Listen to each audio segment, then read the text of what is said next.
আসসালামু আলাইকুম। আমি কয়েকদিন আগে একটা ভিডিও দিয়েছিলাম যে আমার সব কোয়েল পাখিগুলা মারা গেছে। যেহেতু সব কোয়েল পাখি মারা গেছে ওই জন্য আমি আবারও নতুন করে কিছু কোয়েল পাখি তোলার জন্য ঘরটা ভালোভাবে পরিষ্কার করে নিচ্ছি। যেহেতু আজকে ১৬ই রমজান চলতেছে, ওই জন্য আমি ভাবতেছি যে আর কয়েকটা দিন যাক, ঈদের পরে আবারও নতুন কোয়েল পাখি ওঠার চিন্তা ভাবনা করছি। যেহেতু এখন একটু গরমের সময়, কোয়েল পাখি মারাও যাবে কম, কিন্তু ব্রুডিং করতে অনেক সুবিধা হয়।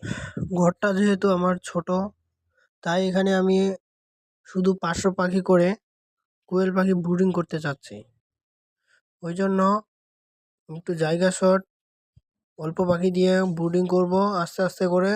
এগুলো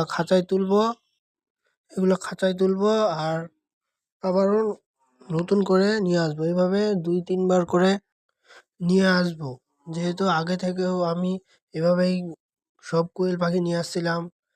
পুরুষ পাখি বিক্রি করে আবারও নিয়ে আসতাম।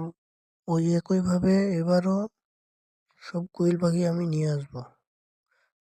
ঘরটা পরিষ্কার করার জন্য আমি আগে পানি দিয়ে ভালোভাবে বস্তা দিয়ে ঘষে সব ময়লাগুলো পরিষ্কার করে নিচ্ছি, যাতে ভাইরাস, জীবাণু, অন্যান্য ছত্রাকজনিত থেকে মুক্ত থাকে।